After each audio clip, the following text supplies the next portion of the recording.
In Venezuela, the Attorney General of the Republic, Tarek Williams, present before the Diplomatic Corps Secretary in Venezuela all the evidence gathered by the Public Ministry regarding the attempt coup d'etat organized by the Venezuelan ultra-right. The Argentina Chamber of Deputies reject the decree of necessity and urgency promoted by the government of Javier Milei, which increased funds and transferred millions of extra resources to the Secretary of Intelligence. And Russian President Vladimir Putin met with Chinese Prime Minister Qiang to boost large-scale cooperation between the two countries.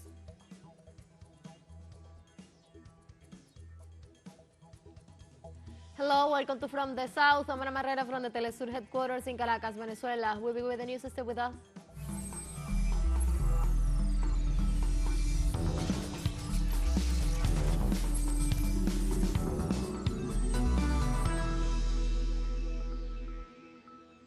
In Venezuela, the Attorney General of the Republic, Tarek Williams, present before the Diplomatic Corps Secretary in Venezuela all the evidence gathered by the Public Ministry regarding the attempt coup d'etat organized by the Venezuelan ultra-right. During a press conference at the Yellow House in Caracas, the head of the Public Prosecutor's Office affirmed that the extremist opposition groups introduced in the country all forms of and methods of the hybrid war to destabilize the country. In this sense, the prosecutor Tarek Williams indicated that he has in his possession a group of 180 videos where the action of violent demonstrations led by the ultra-right in its evidence. Likewise, the Attorney General affirmed that the recognized hacker Astra worked together with the Venezuelan extreme right wing to achieve an information blackout in the electronic data system of the National Electoral Council.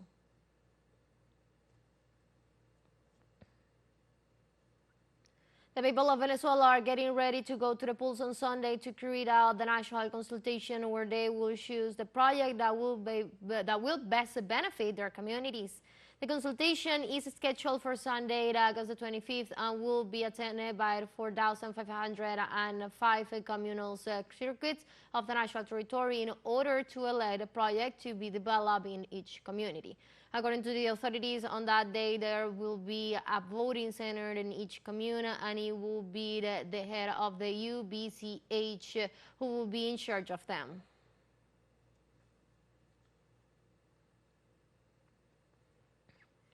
A famous hacker specialized in cybersecurity and cybercrime who calls himself Astra admitted on Wednesday to participating in the cyber attack against the Venezuelan National Electoral Council hours after the American nation held its presidential elections on July the 28th.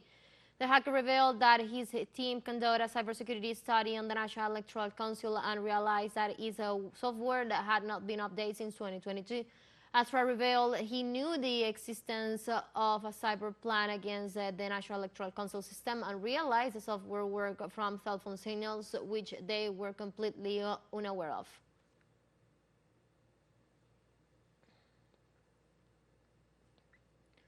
And in Venezuela, summer means school recess, but schools don't stop completely. Why? Gladys Casab with the details. This is Coche Parish, one of the 32 that make up the Libertador municipality south of Caracas. In this populous and popular area is the Teresa Pajes Parra District School. It is August and classrooms are empty as the vacations pass, and with them the academic recess. However,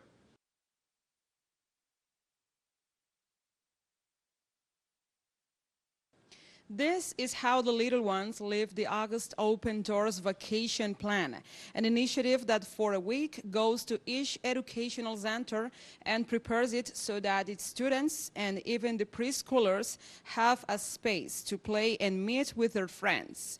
They have the reasons for being here. Because here I play. It's fun. Play a lot, have fun, and jump around. I like to play in everything. It's great to be here. They play, run, jump, and so on. As of the second week of August, this vacation plan has reached more than 3,700 schools nationwide, benefiting more than 84,000 children. They don't just come to play. On Mondays, they learn about the environment. On Tuesdays, about the eco-socialism. On Wednesdays, they have cultural activities. Thursdays are for sports, and on Fridays there are talks for the whole family. For the school and the teachers, this is a challenge that they take on together with other institutions. The school prepares itself by conditioning the spaces, first organizing the social entities of the community so that they are the ones who are really in charge of the recreational or sports activities that the children carry out during the vacation plan.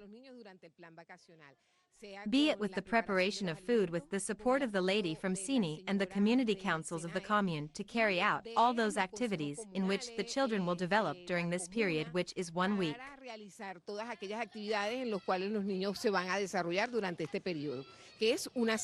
Me estuvieron formando durante 6 meses.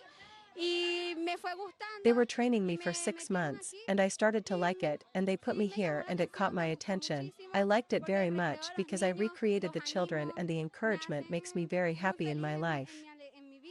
They make my day when I'm sad, they cheer me up and I like it. Although this is a strategy designed for the little ones, the parents who continue to work during the summertime appreciate it. I think it is very good and excellent that they have this opportunity to recreate because, as we know, we can't have, as they say, we don't have the initiative or the support because sometimes married couples work. We don't have this opportunity, and now we have to take advantage of it because it is very important for the children to keep them busy and exploit their mind and energy in well. I think it is very good and excellent. According to Richard Delgado, the Vice Minister of Educational Communities and Union with the People, this plan is expected to benefit 250,000 children, materializing a strategy that brings them closer to their community, provides them with care, and tries to make their summer a happier time. Gladys Quesada, teleSUR, Caracas, Venezuela. Let's take a very short break, but remember you can now join us on our TikTok account as teleSUR English, where you'll be able to see news in different formats, news updates, and more. Stay tuned for more news.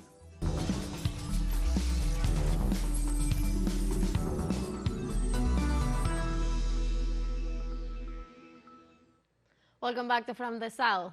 The Argentina Chamber of Deputies reject the decree of necessity and urgency promoted by the government of Javier Milei, which increased funds and transfer millions of extra resources to the Secretary of Intelligence. The ruling was approved with 156 votes in favor, 52 against, and 6 abstentions, and is ready to be dealt with in the Senate. The Bloc Union for the Homeland, Encuentro Federal, and Civic Coalition were the ones who had the initiative of the special session, joined by the Workers' Left Front. They reject the measure that grant more than $105 million to the $922,000 in reserve expenses to the Secretary of the State Intelligence under the alleged pretext of strengthening the system.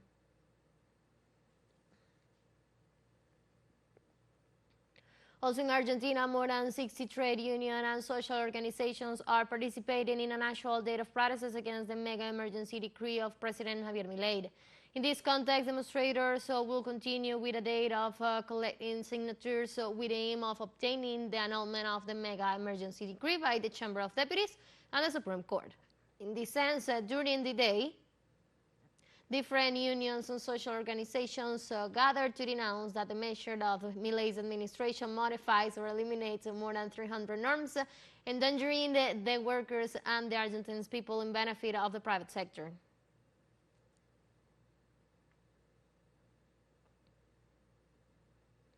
Bolivian President Luis Arce sent on Wednesday 4 questions to the nation's Supreme Electoral Tribunal, TSE, that will be included in the referendum which will define the hydrocarbon subsidies, presidential re-election, and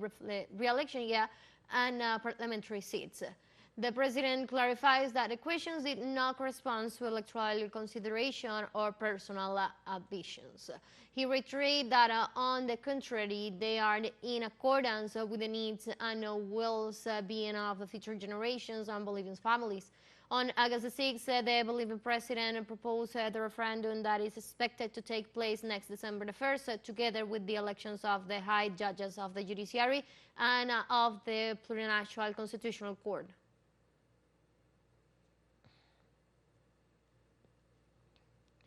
Mexican President Andrés Manuel López Obrador affirmed that he will send an official letter to the President of the Supreme Court of Justice to address two fiscal issues valued at more than $1.6 million. The head of state explained that the document will be sent to the Supreme Court through the Ministry of the Interior and the Legal Counsel of the Federal Executive. López Obrador said that the fact the nation's highest court is not on strike as workers of the judicial branch are is a good opportunity for that judicial instance to address the case. At the same time, the head of state added that the fiscal issue have been on the minister's desk for several months and that she has not completed procedure.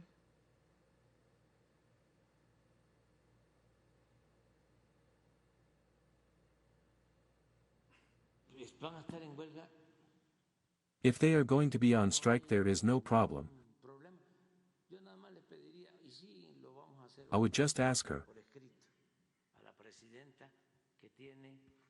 And if we are going to do it today in writing,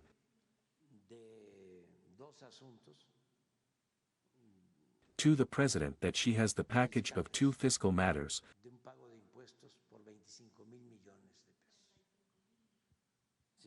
of a tax payment for 35 billion pesos.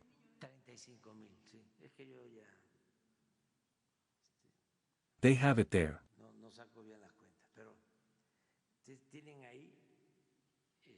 And if she is not on strike, well, she can resolve it.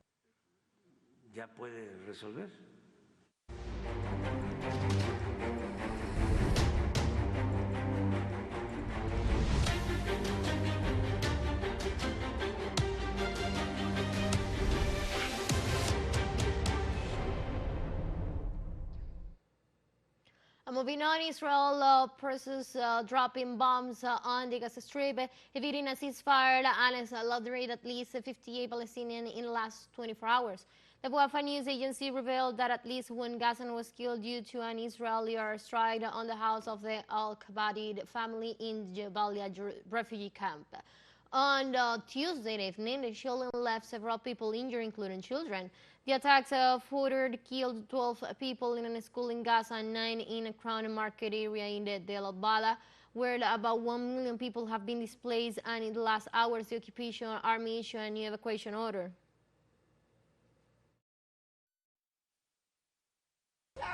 What did we do to them, and what do they want from us, and why are we being targeted? We are children and have nothing to do with it. We were sleeping and did nothing, and I woke up and found myself covered in rubble, and I couldn't breathe. I want to go to my family. There is significant destruction as a result of this attack. The occupation is clearly targeting homes with large missiles.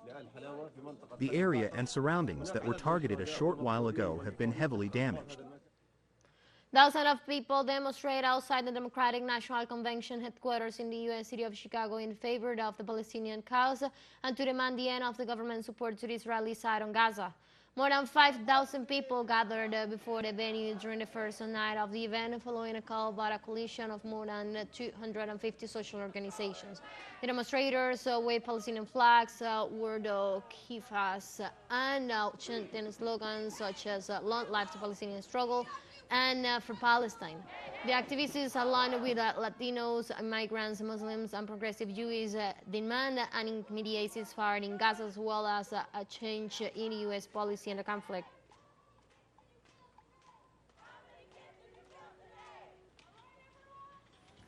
Let's take our last break, but before we invite you to visit our YouTube channel at teleSUR English, where you'll be able to rewatch our interviews, top stories, special broadcasts, and more. Hit the subscribe button and active the notification bell to stay up to date on the world's most recent events. One final short break, don't go away.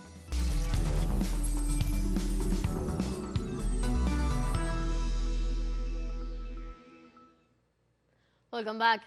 On Wednesday, Russian President Vladimir Putin met with Chinese Prime Minister Qiang to boost large-scale cooperation between the two countries. In this sense, official media from both governments note they discussed trade investments and joint development of the two countries. In the meantime, they also signed an investment cooperation agreement to boost diplomatic and bilateral relations between Beijing and Moscow. Precisely, the Chinese diplomat also stressed that the ASEAN is willing to move forward with Russia more firmly for the benefit of both people.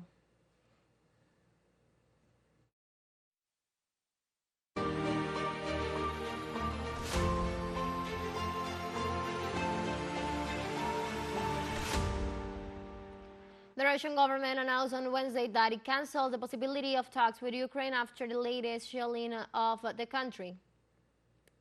In this way, the spokeswoman of Foreign Ministry, Maria Zakharova, said that after the Ukrainian attack on the Kursk region, the possibility of negotiations with the regime in Kiev had been reduced to zero.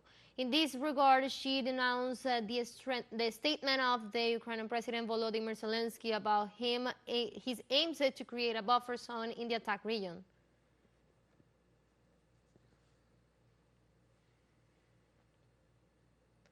China urged the European Union to stop politicizing trade issues after the bloc prevailed a tariff proposal on Chinese-made electric vehicles. China's Foreign Ministry spokesperson Mao Ning denounced the bloc's tariff plan and said it was politically motivated. According to the official, the new draft introduced modifications to the provisional tariffs announced in July. Mao Ning points out that cars exported by BYD, China's largest electric vehicle manufacturer, will face a 17% tax, while those from Sine Motor in Shanghai will be hit by the higher rate to 36.3%, affecting the export market for the Chinese-made electric vehicles.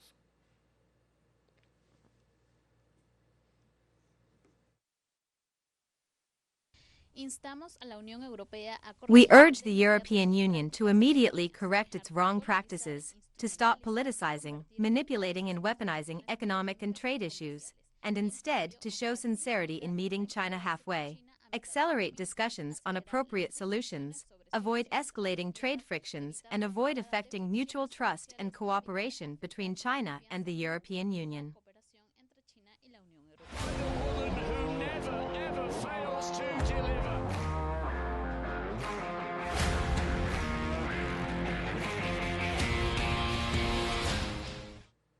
And now changing topics. On Wednesday, the first delegation to attend the Paris Paralympic Games arrived at the Village of Athletes.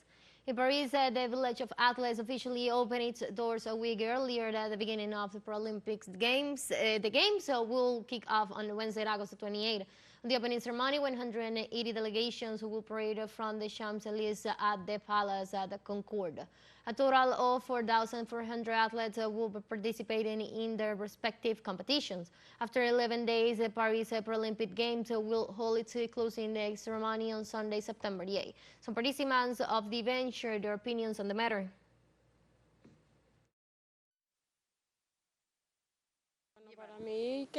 Just like all the athletes, I'd like to be awarded the gold medal. We're going to do our best to achieve that. I think the Paralympics should be even better. We are people with disabilities and we want to play sport just like everyone else. We also want to be recognized as athletes, like everyone else. We are here to make the world know that yes, we are also part of sports, and we are here to compete with the world.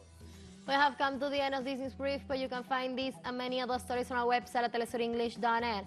You can also join us on our socials. We're on Facebook, on X, and on Instagram as well. For teleSUR English and from the South, I'm Ana Marrero. Thank you for watching.